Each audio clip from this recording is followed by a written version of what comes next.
I hope you've got some time and a snack because this one is going to be super long, as the events that follow span from late 2019 to last week. As per the rules, all names are altered herein. Okay, so here's the backstory. My soon-to-be ex-wife was my high school sweetheart. We started dating in 1992 when we were both 17, we're both 45 now, and have been together ever since. She's the only woman I've ever been with my entire life. We married 5 years later at 22, fresh out of college. A year later, we had our first of 2 children, both boys 22 and 17. 23 years I gave to her. Built her a house. Worked my ass off to give her the life she wanted. Sure, we had rough patches, but what marriage doesn't? Even in the worst of times, we found a way to pull through and come out the other side better, which made the discovery of her affair that much more jarring. Flashback to March 2020, when I first got the feeling something was off. For a good 2 months prior, we were in a funk. I was on the mend from reconstructive knee surgery, blew out my ACL fall 2019, but still lacking in movement. At the time, I only had about 55% range of motion on my knee. This took a toll on quite a lot in the house. I was out on workers' comp, as I had been injured on the job, and I was unable to do my usual household duties, so a lot got backed up. My sons would do what they could, but tasks only I was capable of doing had to be put on the back burner, or my wife had to do, which she wasn't pleased with. Things also crawled to a standstill in the bedroom between us. It had already slowed down prior to my injury, but in the state I was in at the time it completely stopped. During these months, she, we'll call her Sue, was spending more time hanging with co-workers after work. Between November 2019 to March 2020, it was a regular occurrence for her. Naturally, I thought nothing of it. I've never in the 23 years I'd been with her had any reason to worry or not trust her. She has her friends, I have mine, and we have mutual. I'd go hang out with my friends all the time and there was no issue. It was all above board. It was around January of this year that I noticed something odd. Sue started getting noticeably distant with me. Sure, we were in a funk, but she'd never deny me affection to that point. The usual hugs and kisses she'd give me came to a halt. Her phone was attached to her hand long before my suspicion grew, but she'd always share and show me things she'd discovered on the web. DIY ideas and recipes on Pinterest, memes, all kinds of stuff, but she was now being guarded about her phone. Even her interactions with me became more snippy, as if she couldn't be bothered. She'd come home 3 or more hours later and go straight to the shower, spend a little time with me, a little time with our 17-year/22-year-old lives with his GF cross down, and then go to bed. As I'm able to support myself on my knee better, we started getting intimate again, but as you'd probably guess, she wasn't mentally or emotionally present for it, which I noticed quickly. So by early April, the picture started getting clearer to me. All of the signs were pointing to the idea that she was having an affair. That's when I decided I needed to find answers. So I scoured the internet on things I should be looking for, signs of infidelity in one's partner, and sure enough she was pretty much ticking all of the boxes on such behavior. So then my search inquiry advanced to how do I find proof. I started with her social media. Looking at her FB entries from months prior, it's pretty much the usual. Pics of us and our sons, pics with her and her friends, and more than a few pics of her nights out with co-workers.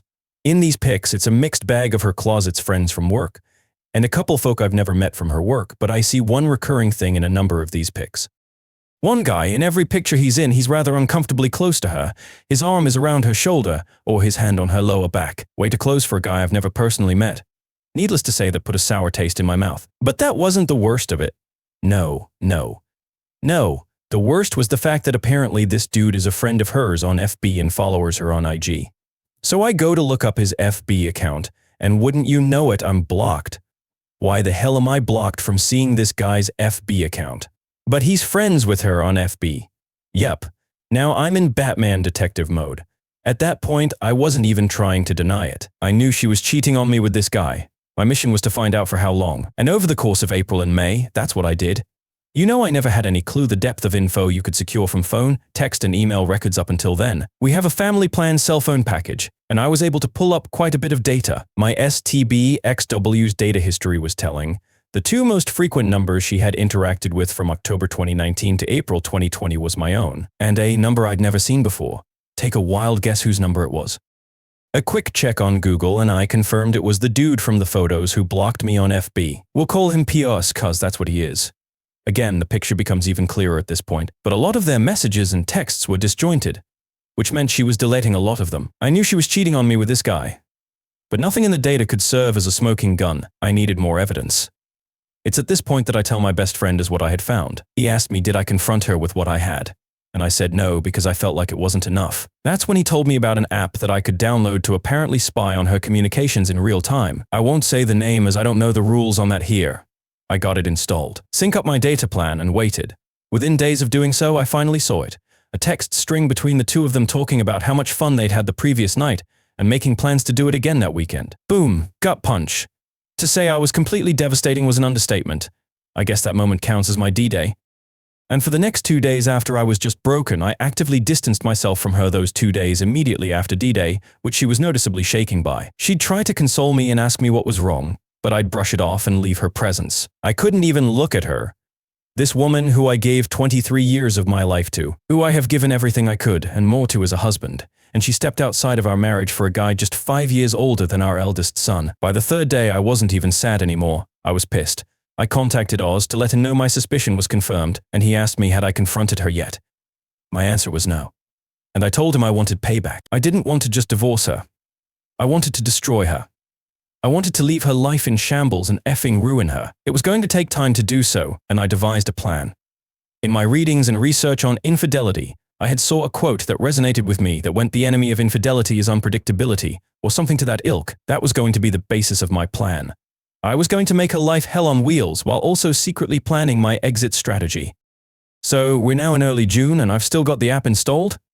Pretty much every night, I'm gathering as much data as I can, seeing their back and forth messages. They're talking like it's a full-blown relationship they're in. Sexting, lovey-dovey romantic stuff, nudes, the whole effing bag. At that point I had stopped looking at any of it.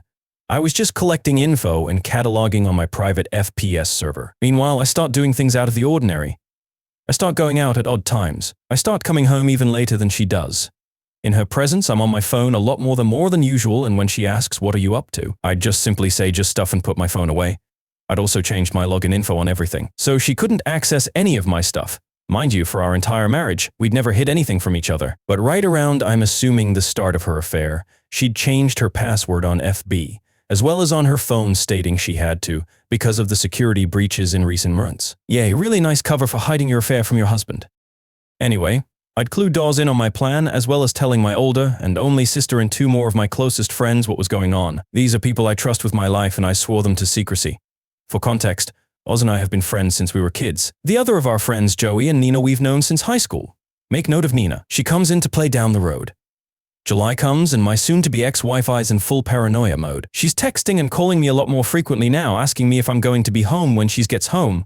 When am I coming home while she is and I'm not? Asking me what am I up to? The works. I can see the seed planted in her head the month prior is starting to sprout, especially in her communication with Poss. She's confiding in him her doubt and confusion, telling him that I'm getting cold and distant. The effing nerve of this woman.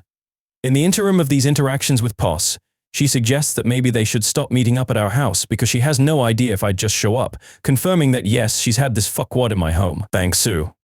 Poss asks her in that specific communication was she worried about me potentially cheating on her, which actually pissed her off. I can't even begin to describe the level of joy and how many laughs I got out of reading that exchange. My cheating wife arguing with her affair partner over if she's mad her husband could be cheating on her. Oh, the effing irony. Now, bear in mind, I'm not hooking up with anyone. When I leave, I'm usually at Oz or Joey's throwing back some booze, watching fights and spending time with my brothers, or at my big sis house hanging with her and my Bill, who's like an older brother. My sis is 52 and her hubby is 58. She had told him about my STB, XW's infidelity, but not of my plan. He couldn't risk it as he's a bit of a blabbermouth. We'll fast forward now to October. That's when things seriously pick up. I've been in my foe's affair for 3 months now, and Sue is hyper aware of the fact that I'm actively pulling away from her. It's been as long as the day I enacted my plan until the day she confronted me, October 20th, 2020, that I'd even touched her. No hugs, no kisses, no initiation of intimacy. Nothing. Not like she needed it. She was still effing Pose, just at his place or at motels. So that afternoon she calls me at work, which wasn't rare before all this began, but certainly hadn't happened in a while, and asks me to come straight home after work, saying she had something important to tell me. I'm not going to lie to you all. I half believed she was going to come clean about her infidelity, but she of course didn't. Instead, I get home to her asking me was I unhappy with her. The effing nerve. She cites the fact that I've been spending way too much time away from home. I don't show her affection anymore and her intimacy life has completely died. She tells me she's worried I'm pushing her away because I was resentful of how she treated me the months I was rehabbing my knee, and then came the punchline. She effing gasped if I was cheating on her. Folks, I fell out on the floor laughing hysterically. And when I say hysterically, I mean Joker laughing gas hysterical. On the surface, it looked like to her assuming it was me laughing off the notion of being unfaithful, but it was of course actually me laughing at the sheer irony of what's happening in front of my eyes. I'm tearing up, pounding on the floor in complete hysterics for a good 2 minutes before I compose myself enough to answer. I sit up and look her in the eyes for the first time in months, shaking my head, but I don't give her an answer. I stand up, brush myself off, kiss the top of her head, and go about settling in for the night. Later that night, as I'm in my office, I decide, you know what? Given the brevity of what happened, I wanted to see what she was telling him, so I fire up the app and sure enough, they're actually texting in real time. She tells Pose I know he's cheating on me. I asked him tonight and he literally laughed in my face. He fell on the floor and laughed for like 5 minutes. It wasn't 5 minutes, obviously. He doesn't even care how I feel anymore.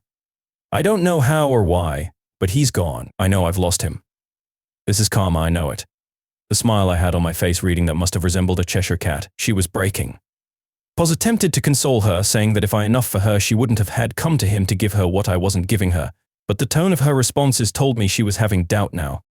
She had the nerve to step out of our marriage because I was unable to fulfill my role as a husband due to legitimate injury, and kept the affair going for at that point nearly an entire year, but the idea of her losing me to another woman was enough to make her waver. What a effing weakling. Now, during all of this, I was also exacting the second part of my plan for payback, getting all of my affairs in order financially. In September, I had met with a family attorney to get the ball rolling on divorce paper, with a mountain of evidence I'd piled up to that point. New York is an at-fault state as far as divorce, and the overwhelming amount of proof I'd gathered displaying Sue's infidelity pretty much solidified I could nail her to the effing wall in a divorce case. My lawyer instructed me to get all of my financials in order in preparation for whatever division of assets might come as a result. I went one better than that, secretly pulling all of my money out of our joint account and putting it in my personal account. I also started shopping around for an apartment as part of phase 2. We're now in November, and I've not changed my behavior. In fact, I've ramped it up. This is where my friend Nina comes into play. For context, Nina and Sue have never been what you call close. I met Nina freshman year of high school 2 years before I met Sue. Even way back then, Sue has seen Nina as a threat, as she's my closest female friend. There's always been an implied I don't trust her from Sue regarding Nina. She's never addressed it directly, but it's obvious to anyone who pays attention. Conversely, Nina's never been a big fan of Sue early in me and Sue's relationship. Nina called to attention to me how Sue was pretty much imposing herself into our little square of friends, whereas I didn't do the same with Sue's set of friends. That irked Nina because she knew why Sue was doing it. Among Sue's circle even now, there are no male friends, aside from POS, whereas Nina is the only girl in my square. Nina had been stuck overseas due to the virus, and finally returned to Nike November 3rd. Oz, Joey, and I decided we were going to celebrate her return with a night at Joey's house for dinner and drinks. There was only 5 of us. Oz, Joey, Joey's wife, who is also Nina's sister, Nina, and myself. Sticking to CDC guidelines, we take the Rona very seriously. Nina, being the evil mastermind she is, comes up with an evil idea to trigger Sue. She suggested we take some photos in the same vein of the photos I discovered of Sue and POS months prior, and post them to my FB. And that's just what we did. It wasn't until the 5th that Sue got wind of it, as I'm guessing a few friends noticed my updates and saw how uncomfortably close I was with Nina. This really fucked her mind up because she still believed I was cheating, and I can almost guarantee she wanted to go accuse Nina, but she knew that Nina had been stuck in Europe for the majority of the year. Still didn't stop her from attempting to dress me down that night for being, so she said, handsy in the pics. I saw this as a golden opportunity to deliver the lead jab for my knockout blow. I say, so what about the pics with you and POS from last year? He was pretty handsy in them. But did you see me get bent out of shape over it? Deer in headlights. It was the first time I even mentioned the dude's name throughout all of this. The hamster wheel in her head started reeling in real time as she tried to explain away those pics. To that point, she hadn't even known I saw them. That's little I use FB. When I actually do post something, it's like an event to people. Which is why the pics with Nina specifically got so much traction among our circles, and explain away she did. He's that way with everyone. He's just a really friendly guy. I can see how it looks, but there's nothing there. I'm sorry if those pics hurt you. I'll delete them. No, the pics aren't what hurt me. The year you've been effing dude whilst lying to me that you're working extra hours and hanging with friends is what hurt me, but vengeance, as Lieutenant Com. Worf from Star Trek, Teng so famously said, is a dish best served cold. From that night, Sue was being extra specially clingy and attentive to me, like annoyingly so. She's tried to initiate affection and intimacy with me, and I'd stonewall her at every chance. All the while, I'm still archiving everything she's saying to Pose. Mind you, by this point, I'd long since gone numb. Any desire I might have had to save my marriage was dead. I'd checked out the day I enacted the first phase of my plan. She's confiding in him that I've gotten worse, that she doesn't know what to do, and she feels like I absolutely hate her. I do. Then comes the bombshell. She says she can't see him anymore. The guilt is too much for her, and she feels like karma is suffocating her. She can't risk losing me. She says that she loves Pose deeply, but she's still in love with me, and she has to save her marriage before she loses me. No, my dear, you're about 8 months too late for that. Pose loses his shit, saying such lovely things as he doesn't love you the way I love you. And you're making a mistake. You can't just throw me away like this. That text chain would be the last they'd have until about 3 weeks ago. Throughout the remainder of November into December, Sue is stuck in limbo. She's trying to where my headspace is and is still unable to tell if I'm actually being unfaithful. Meanwhile, Pos is steadily blowing her phone up daily, but she's not responding to him. I'd see her check her phone often, but quickly put it away. Meanwhile, phase 2 of the plan was now officially complete. The divorce papers were done. I'd found me a studio apartment in Co-op City, New Yorkers will know the area, and signed a 2-year lease on it. All of my money was in my personal account. I was ready to throw my haymaker, so we're now at Thanksgiving. My oldest and his geef were hosting a small gathering of our immediate families. So them, oldest and his geef. Oldest geef's parents, she's an only child, myself, Sue, and our youngest. We have a great night. My oldest geef is studying to be a chef, and she did all the cooking herself. The girl can fucking cook, let me tell ya. As I had to keep up appearances of nothing being wrong between Sue and I initiated affection with her several times that evening. Kisses on the cheek. Cute lil hugs. Wrapping my arms around her shoulders from behind. The gestures didn't go unnoticed by her as she reveled in it. Bear in mind, this was the first time I touched this woman since I kissed the top of her head the night she confronted me in October, so just about 2 months. Not gonna lie, I felt repulsed doing it. But I had to. I couldn't risk the plan, and me being distant to her in the face of my boys. My oldest geef and her parents would set off alarms. So my youngest decides he wants to stay over with his big bro for the night, so Sue and I head home. On the drive home, she thanks me for being so good to her, and says, I don't know what you're going through, baby, but I'm here for you. I had to hold off busting out in maniacal laughter again and responded saying, I know, I just need time. So for the first time realistically since springtime, we had intimacy at night. I figured, fuck it, with what I'm about to do, may as well get some action before I delete her from my existence. I won't go into detail, but it wasn't lovemaking. When I was finished, she was a lump of flesh laying there trying to figure out the direction of the truck that ran her over. No cuddling or anything after. I just got up, showered, and went to go sleep in my office. To her confusion, though, I used a condom. First time 2 damn decades I did. She was definitely perplexed by it, but she didn't ask questions. Sure as hell wasn't going raw in her knowing that she'd been doing so with POS for months at that point. I wake up the next day and check my handy-dandy spy app, and for the first time in weeks, she responded to POS. Dude went full novella. He professed his love for her. Said she was wasting her time trying to rekindle a flame in me that died. That she'd been in a prison with me for 23 years and deserved to experience the love and affection of a man who would cherish her. Mind you, this dude is 27 fucking years old, 5 years older than our oldest son. And he's that sprung on a 45-year/0 married mother of 2. What a grade A, high-quality simp. She chose to blow up our marriage and destroy the home we'd built for this dude. Pretty boy with a soft side. Huh. She responded, saying pretty much the same thing she said when last they talked, that she loves him and enjoy their time together, but she can't lose me. I'm still the love of her life, but she'll always have a place for him in her heart. That they can still be friends if he chooses, but the physical relationship between them is over. He begged her to see him one last time that week, and yup, you guessed it, she said yes. One more for the road, right? Who am I to say anything? That's what I did to her the previous night. Of course I added all of that to the archive I'd compiled. December 4th is when Phase 3, the final phase of Operation Shinobi Ghost started. The divorce papers were in hand. My new place or residence was set up. Now I had to slowly start moving me stuff out of the house. But first, I had to break the news to my boys. I called my oldest to the house that Friday night, had them join me in my office, and laid everything on that table. Not the specifics, but that their mother had been cheating on me for over a year, and I was going to be filing for divorce soon. My 17-year-old was especially shaken up by this, because he himself had recently experienced his first taste of infidelity. Yep, his first GF had cheated on him just 4 months prior. Seeing his heart broken a second time at the idea that his own mother was capable of doing this hit him hard. My oldest took it a lot better and suggested taking his brother in to live with him until this blows over, to which I agreed. We packed up some of his stuff, and he asked me was I going to be okay. I told him, yes, son, I'm going to be all right. And so are you. We're going to be all right, I promise. And then they were off. The hardest part was now over, and it was now time to arm the nukes. Over the next few weeks, day by day, Oz would help me get a little of my most sensitive stuff out of the house. Gave him a list of all of the definite stuff to grab while Sue and I were at work and left him the spare key.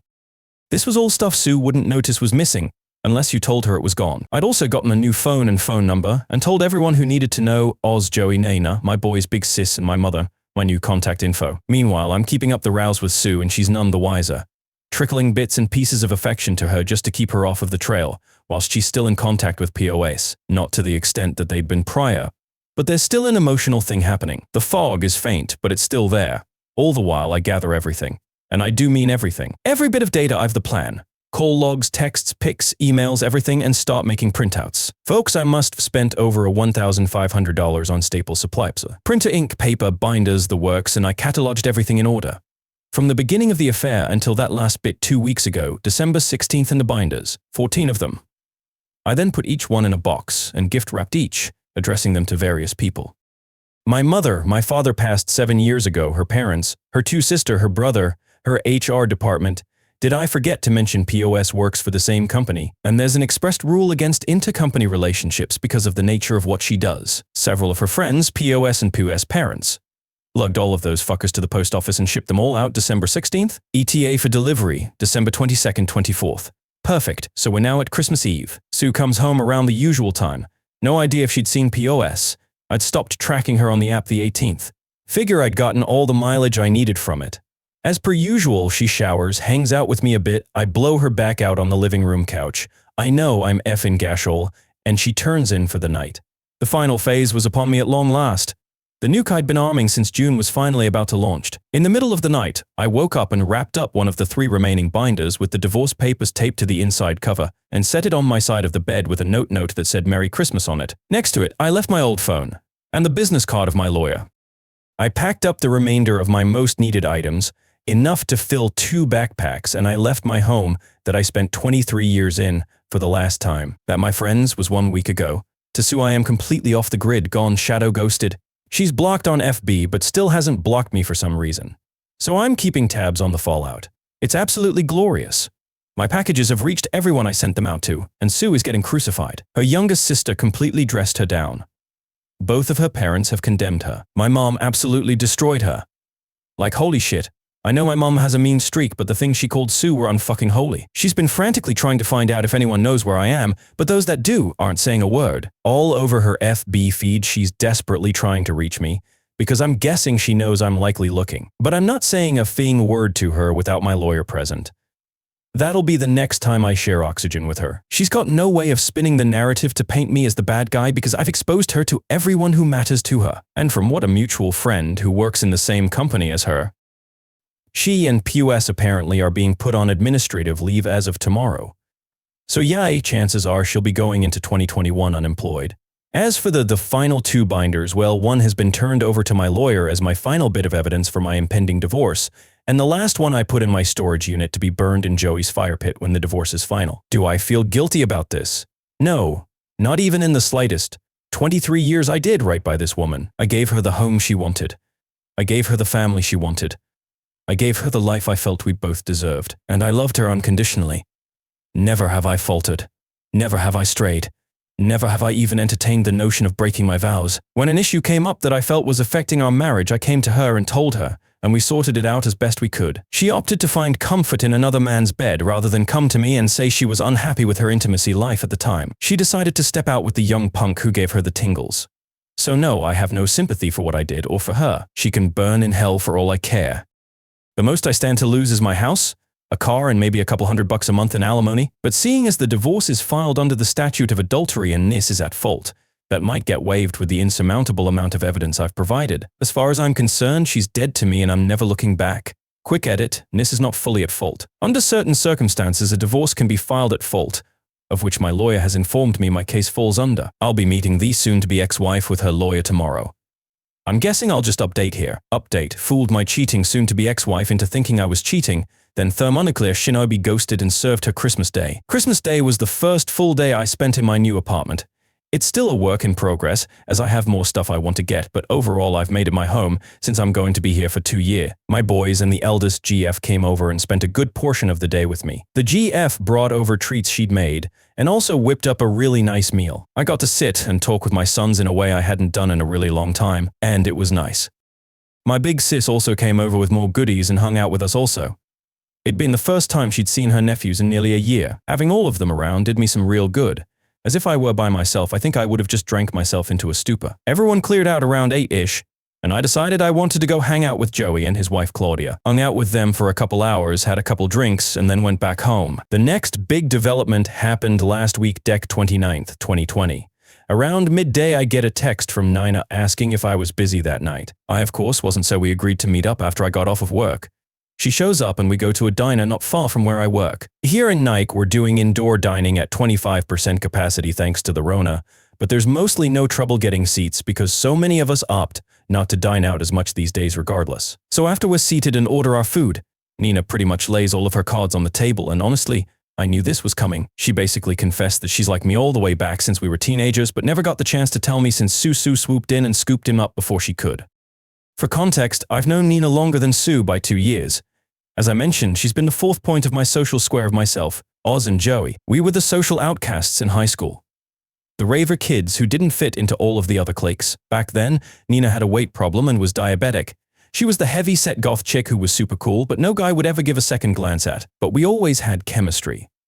These days, Nina is a personal trainer and yoga instructor. She was the ugly duckling who grew into one hell of a beautiful swan, if I must say. Long story short, we decided that upon the finalization of my divorce, we are going to start seeing each other. And yay, I slept with her that night, took her back to my new pad, and we had a grand old time. Am I ashamed of sleeping with her? Hell no. Nina's been a better friend to me than Sue ever was. That's not saying Sue wasn't my best friend. But through the near quarter of a century I've known Nina, she's always supported me. Even so much as I learned that day, willingly taking a step back from her own feelings to allow me to pursue and eventually start a life with Sue. That resonated with me on a level I didn't think it would. That kind of selflessness towards another person is the definition of real love. I know, it sounds like I'm just trying to justify in my head that sleeping with her was the right decision. To me it was. And I plan on exploring what's to come with Nina and I with total commitment. Okay, on to yesterday, the day I met my wife and her lawyer to discuss the divorce. It's now been 2 weeks since I ghosted my stextwu. This past Monday I got a phone call from my stating that Sue's attorney has scheduled a meeting for us to discuss the terms of divorce on January 6th, 2021, which was yesterday. I met with him the Tuesday morning to discuss the terms I'm wanting. Long story short, uncontested divorce under the grounds of marital neglect from Sue. My terms are full division of assets and me selling my half of the house ownership to her. She can have it. We keep our respective vehicles, I keep my cabin in the Poconos. And under the pretenses of marital neglect, she gets no spousal support from me. As for 17, what I'll refer to my son as from here on, he's free to choose who he wants to reside with following the divorce, which will most likely be me. So Wednesday comes and I show up to my lawyer's office dressed in my Johnny Cash best. My wife and her lawyer. She looks like shit, barely holding it together. I give the stone face. I won't bore you with the lawyer babble, but her lawyer presented an offer for terms of reconciliation. I shot them down almost as soon as she finished listing the details of the request. Like I said, I'll spare you the details of the meeting. Long story short, we agreed to a legal separation leading to an uncontested divorce. The only revision is that I will pay her $653 a month of temporary spousal support to cover the cost of utilities until she's gainfully employed again. Yep, she got fired for faying pose. He got canned as well, up to a year after the finalization. I make enough that it won't hurt me financially even if she drags her feet finding a new job. And she's got enough in her savings to live off of for quite some time. Once a full calendar year has passed after the finalization date of the divorces, she's on her own. Small price to pay for being rid of her cheating ass. It'll take roughly 3 months for things to go through, so early April if there's no cock-ups I'll be free of her. So after the meeting, my lawyer gives me some final words before telling he'll be in touch to update me on the progress of the filing. To back out on the street, Sue chases me down and asks, can we talk? I figured I'd give her at least that. She held it together fairly well in the meeting, but outside let the waterworks flow, saying how sorry she was, and how she never meant it to go as far as it did. She says she never expected to fall in love with Pulse, but knew when she thought I was cheating how wrong it was to betray her own husband in such a way. She asked could I ever find it in my heart to forgive me, and that maybe in a few years could we try to start over. That she can't imagine what her life is going to be without me. I tell her to start imagining it soon, because this will be the last time I ever speak to or see her. To tell her that 17 is almost a man and old enough to make his own choices as to his own future. I say that I gave her half of my life and every ounce love I had unconditionally, and she in her own words fell in love with another man. That there is absolutely no chance of me ever forgiving her. That all of the love I had for her was slowly killed all of those months that she confided and professed her love to Poss, rather than coming to me and telling me she had any form of issue with how things were going with us. I told her I loved who she once was, but I hate who stands before me, and that if I never see her again it'll be too soon. We are on the sidewalk in Midtown Manhattan, her making a scene crying her eyes out. A couple folk walk by and give side glances, but at that point I didn't care. I wasn't about to publicly humiliate her. I pretty much already socially and professionally destroyed her, but I needed to get the last bit of emotion I had for her out. I finished my telling her I didn't regret the 23 years I spent being her husband. I regretted that in 23 years she decided the easy way out was the better option, and I have your lovely sons of bitches on Reddit to thank for this last one, because it popped in my head just seconds before I said it. For 23 years I thought she was mine, but it turned out it was just my turn. But in my Raycons turned around and walked the fuck away. Later that night, father calls me and apologizes. He praises me for always being a good man to his daughter, and tells me he's ashamed of her and that he raised her better than what she did. Not gonna lie, I'm going to miss the old man. My dad died years ago, so he's always been my default father figure since, but I can't see myself maintaining a relationship with anyone on her side of the family. After that call, I went on FB and symbolically changed my relationship status to divorced. Yay, it's not final yet, but in my eyes it's over and done. Like I said, when I make a post on FB it's an event, so plenty of folks started hitting me up over Messenger asking question, and I laid it all out that I filed for divorce with Sue earlier in the day. Of course Nina called me, shocked that I pulled the trigger so fast. Obviously, I was already in the process of it when we spoke, but she had no way of knowing how far it was along. I asked her if she could come over, and of course she comes a-runnin'. We knocked boots again, but this time she stayed the night. We laid in my bed and talked into the wee hours of the morning.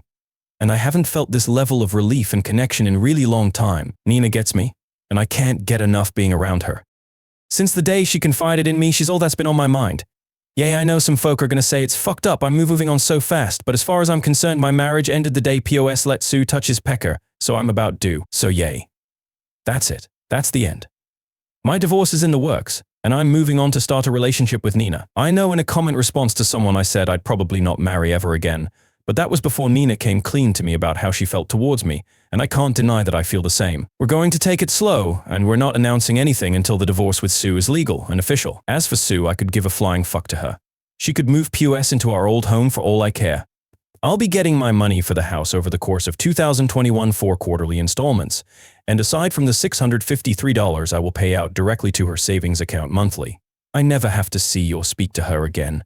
To all of the words of support, encouragement, and praise, I eternally thank you all. Update soon-to-be ex-wife of 23 years just tried to unalive herself last night. The hits just keep on coming. I've been sitting in this for hours now. He didn't know where to post this, so this sub seemed appropriate, so if you want a bit of backstory, check my post history for the details. I'm not keen on how linking to other subs here works, but my previous 2 entries are viewable in my profile. The quick version is this. I discovered my wife of 23 years, 45F, was having an affair with a 27-year/O coworker. We have 2 sons, 22 and 17. I concocted a plan to completely upend her life centered around fooling her into thinking I was having an affair myself. I kept the rows going for over 4.5 months while compiling evidence of her infidelity, as well as securing divorce papers and planning my exit strategy, slowly moving my personal belongings from our home to a new apartment, getting a new phone and number, separating my half of our shared income from our joint account, etc. On December 16, 2020, I gathered every bit of proof of her affair I'd compiled, printed it all out from start to that week, filed it all into 14 binders, packed 11 into gift-wrapped boxes and mailed them all out to the most important people in her life, as well as her HR department with an ETA between 12/22 December 24, 2020. On Christmas Eve, while she slept, I took one of the remaining 3 binders and did the same, only this one I taped the divorce notice to the inside cover and left it on my side of the bed, which mind you she'd had her lover in a number of times, along with my old phone and my lawyer's business card, and Shadow ghosted her. Over the next 4 days, her life completely imploded. Her family pretty much excommunicated her. Her friends, the ones who didn't know of the affair, ostracized, and my own mother took her to task, calling her the most scathing and vile things you could possibly think of. Her and her lover were also placed on administrative leave and eventually fired. Last week, we had our divorce hearing and settled on a legal separation into uncontested divorce, with a few provisions in place for transitional income since she's now unemployed. I'm to pay out the price for the utilities, $653 a month, until either she finds gainful employment or upwards to 1 year after the date of the divorce's finalization, which is expected to be 3 months from now. She keeps the house, her car, and her half of the shared assets. I keep my half of the assets, my vehicles, car, motorcycle and boat, and my vacation property, cabin in the Poconos. After the hearing, we had one final exchange where she tried to explain away her infidelity and begged me to give her a second chance after the divorce is finalized. I, of course, said no, gave her some choice words, and walked away from her forever. This brings us to last night, as only my closest friends, 2 sons, older sister and mother have my new contact info, and I've completely blocked my soon-to-be ex-wife in all social outlets. She has had no means of reaching me since I left her Christmas Eve, but some our mutual friends still do. Last night I'm hanging out in my apartment and I get a voice call notification on Messenger from one of said friends, one of the few who hadn't abandoned her following me outing her affair. She didn't waste any time when I answered and said she had went to check on Sue, the step squew, and found her passed out in the bedroom, foaming out of the found with 2 bottles of empty pills next to her. She's in the EQ in critical but stable condition. The doctor said that she will likely pull through. She's clearly not going to be well after. She begged and pleaded for me to come. Her parents and 2 of her sisters were also there at the hospital. My guess is they were notified after the hospital attempted to notify me, but Sue would still have my old hash as her emergency contact. I simply told her no. Sue's not my problem anymore, and she clearly decided she wanted to take the easy way out rather than deal with the shame and agony of the 23-year marriage. She blew up. I then told her friend that if Sue's family were there, they can help her sort out the pieces, but as far as Sue and I are concerned, there is no Sue and I anymore. I then ended the call. I've had a few hours to sleep on it, and my sons called me this morning asking if I knew. I told them yes, but I also let both of them know that if they want to be there and supportive of their mother, I will not hold it against them or judge them for it. She is their mother after all. But I myself washed my hands of her, and care little to nothing about what she does for or to herself anymore. They were both a little taken back by this, but respected my stance. However, now that the news is broke about her suicide attempt, many of those friends who dropped her are all starting to surface again and saying I need to be there for her, that even despite what she did to me, I need to support her in her time of need. I've also been informed that her AP tried to visit her this morning but wasn't allowed because he's not family. I'm getting dog-piled on to go see her, but I feel nothing for this anymore. I haven't for a very long time. I checked out during the process of getting my payback for her betrayal, and I stand by the fact that I don't care at all for what she's done. In fact, it makes me hate her even more. She's the one who was unfaithful. She's the one who, though a near year-long fling with a guy 5 years older than her oldest son, was worth destroying 23 years. And now that she has to face the consequences of her choices, she chooses the most selfish way of deal with, even now, seeing as she's in all likelihood going to survive. She's cultivated immediate sympathy from everyone who took her to task, and I'm being made out to look like the ex-husband unwilling to sympathize for her by most her family, not her dad. He's reached out to me over the last few hours and said he respects my decision to stay away. It's like I never even truly knew this woman, 23 effing years, and it comes to this. Yes, I know the way I broke things off with her may have put her in a poor mental state, but now a whole new can of worms has been opened up because either she had a complete mental breakdown and decided to self-delete herself, or she made an extremely risky and calculated move to call favor back from people who just weeks prior condemned her for betraying me. She cheated on me, and now she's the feffing victim. Sorry if this comes off as randish, but I'm here trying to wrap my brain around this. I want to be perfectly clear, I am not going to visit Sue. She waived her right to me caring about her well-being the day she let Poss, my personal nickname for her lover, put his dick inside her. This might come off as heartless because despite the cool, calm, collected way I've been throughout my who ordeal, my feelings are still very much raw. But I don't give a f about this woman. Haven't for a very long time. I'm aware I'm going to be vilified by a number of folk here. I don't much give a shit. You think of me however you want. If you were in my shoes, you'd see her actions vastly different. Some of you folks are going to go look up my post history and see the story of what I did to her, and you're going to draw the conclusion that her suicide attempt was my fault. That me tormenting her for all of those months, fooling her into thinking I was cheating on her while she actively cheated on me, then destroying her socially and professionally as a result was the catalyst for her meltdown. Maybe it was. Maybe I am heartless sociopath. But as Arthur Fleck so famously said, you get what you effing deserve. I gave this woman half of my life and did absolutely everything to be the best possible half. By her own admission, I had no bearing in her decision to step outside of our marriage. She did it for her. Her selfishness knows no bounds, and I am glad to be rid of her. If it makes me the bad guy because I will not go see her and never plan on interacting with her ever again, so be it. I hold true to my damn convictions. She made the choice to betray me. She made the choice to put her needs above the needs of our marriage. So now it's my turn to choose to me over everything else. She can rot in the darkest pit of hell for all I care. Let everyone else help her fix her. My obligation to ever care about her well-being ended the day we signed the separation agreement. I just needed to get this off of my chest. If you're going to cast judgment on me for feeling how I feel, save it. Like I said above, after 23 years and 2 children, I never really knew this woman after all. I have no sympathy for her, and I never will. Let her thing rot. Quick update, I've been informed by Sue's dad that she's been moved from the IQ to the mental health wing. Doctors are still monitoring her mental state. She's conscious and cognitive again, but obviously lethargic. Her father told me she asked did I come to see her, and he said no, and she shut down after. He respectfully said any further news he'll share only if I inquire, because he understands the headspace I'm in. Also, I've scheduled counseling for 17.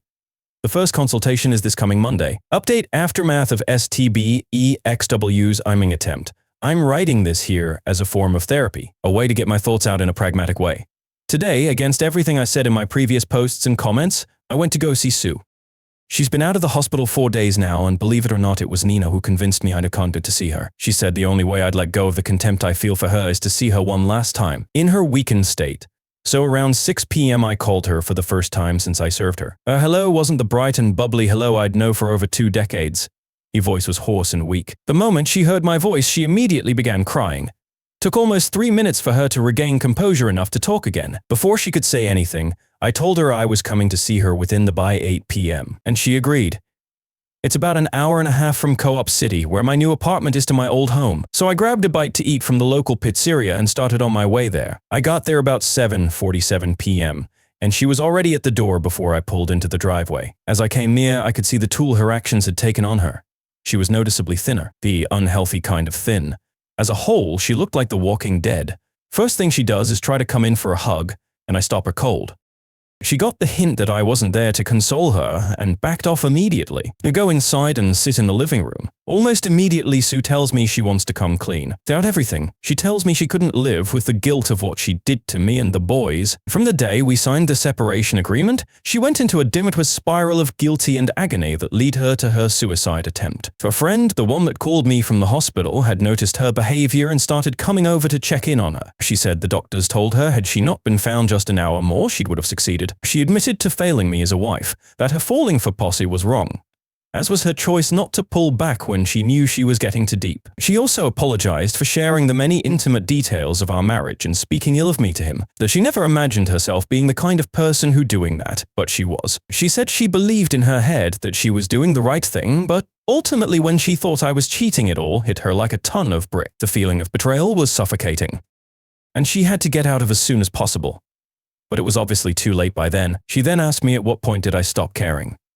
To which I said the night she confronted me with the notion of me cheating with the fervor that did. Knowing full well she'd been effing past for months at that point, I lost all respect for her, and it steeled my resolve to enact my plan. She told me that when she woke up Christmas morning and found the gift I left, she was over the moon until she opened it. That when she realized what it was, and how much I had known, she literally went mad, and hasn't set foot in our bedroom since. She was frantically trying to find if anyone knew where I was. But when she went on FB to ask, she started getting thrashed by friends and family about what she had done, but had no idea how everyone knew so fast. That's when I told her about the other binders. The look of shock on her face was priceless. It all dawned her that I did this to her. Everything she's gone through, her friends turning on her, her family shaming her, and yes, even her losing her job was my doing. She just fell silent and shut down after that.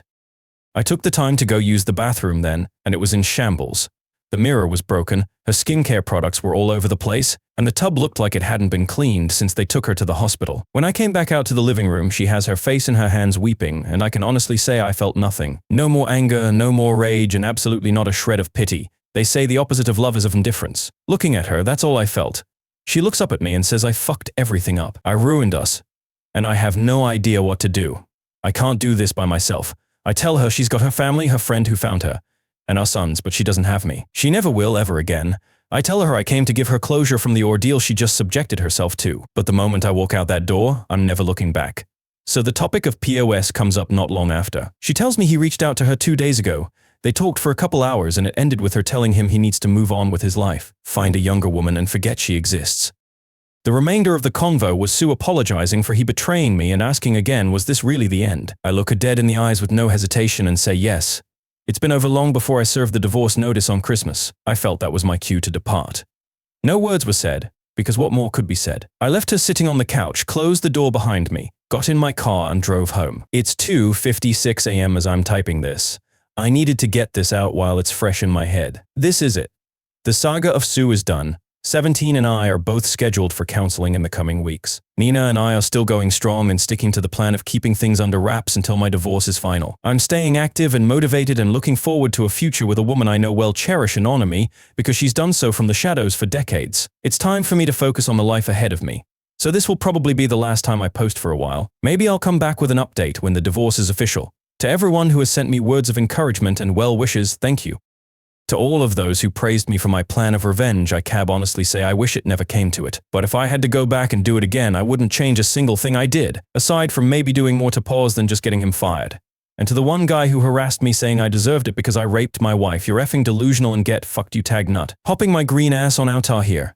Update where things are going. Anyway, it's been just over 2 months to the day I served my wife divorce papers, and a month since my last update, which I said was likely going to be my final one, but a lot has gone down since that post. And seeing is coming back to this account and seeing hundreds of messages and responses still after my last post, I'll go and let everyone know what's going on. But before all that, I sincerely have to say thank you again for all of the support and kindness that's been sent my way over my plight. I'm as thankful for all of the love I've gotten on Reddit as I am the love I've gotten from my family. So first I want to start with an aspect a lot of people have been concerned with, 17, my youngest son.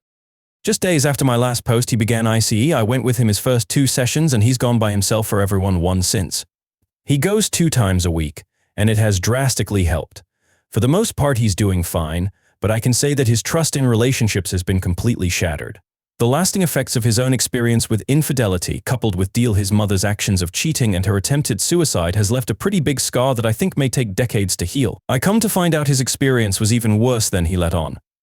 He actually caught his ex-wife making out with a guy he thought was a friend, but it turned out was only getting buddy-buddy with him to get to her. He never told me this aspect of his breakup. My heart breaks for my son to have had to experience this at such a pivotal point of his formative life. You do all you can to protect your children, but then life goes ahead and says no. He's decided he's going to stick to IC for the long term, and I have told him if ever he needs to talk to me about anything, nothing is out of bounds. Next up there's my IC. It's safe to say if you've read the bulk of my entries I have a bit of an anger problem, which is strange because I've always been a reserved, controlled and stoic man. But this whole experience evidently woke a sleeping dragon in me that's a pure fire breather. I've talked about everything with my therapist. And when I say everything, I mean everything. When I explained to him the extent of what I did to my ex, he was both impressed and appalled. Not the reaction I was expecting. Apparently I display sociopathic tendencies when provoked, which doesn't surprise me at all given everything I did. My sessions are not so much dramatic, they're more so organizational, unpacking all of the things going on in my head regarding the implosion of my marriage and trying to find balance. Now, for the elephant in the room. Nina. I have no idea where I'd be without this woman. Never did I ever expect to have such a caring, empathetic, nurturing woman by my side to carry me through all of this. We are still very much going strong, and try as we have to keep our ongoing relationship under wraps, it's pretty much out of the bag within our group. She just gets me. She always has since we were teens. And since she knows the pain of having the person you've invested your life into being with cheat on you as well, she does all she can to help me cope with my feelings. We split time between staying at her place and my own. The discussion has come up about moving in with each other, but her 5-year-old puts a kibosh on that idea. My place isn't big enough for 3 people, and I'm locked into my lease until 2022. So for now we'll keep splitting time between. When her daughter is away with her father, Nina's at my place. When she has her daughter, I'm at hers. Speaking of her daughter, I absolutely adore her and she's taken a shining to me. I wish I could find the words to truly put into perspective how important Nina has been to me through all of this. If you haven't taken the time to read my previous entries, Nina has secretly been in love with me since we were sophomore in high school, but she was an ugly duckling back then who thought she had no chance with me. She actively sat by and watched me chase after, date and marry my soon-to-be ex-wife Sue, knowing how she felt. Well, over 25 years she held this secret until a week after I had my divorce hearing, where we met for food and she laid everything on the table. I consider myself lucky to have her in my life. We constantly talk about what the future holds between us. As we've both been burned by marriage, we're definitely not going that route, but we have discussed a civil union. We'll probably wait a little while before going that route, but it's pretty much decided between the two of us that we are it for each other. Last but not least, the soon-to-be ex-wife Sue. What I have to tell everyone about here is that, well, there's nothing to tell you. After the final time I spoke to her after her attempted suicide, I've gone 100% NC with. I have no idea how or what she's doing, and I don't care to ever know. As far as I'm concerned, she's dead to me. That's really about it for the most part. Life goes on. It's March 2nd as of me typing this, so there's just 1 more month to go regarding the filing going through. By this time next month, I'll be a free man officially, and I'm counting down the days I can finally and truly begin the next chapter of my life. Edit. To clear something up, I made a mistake with my statement about being clinically diagnosed as a sociopath. I assumed because my therapist said I display sociopathic tendencies when provoked that it was a clinical diagnosis. It wasn't. It was just his professional observation. Also, my oldest son, 22, has no true intent to do harm to POS. He said what he said out of anger.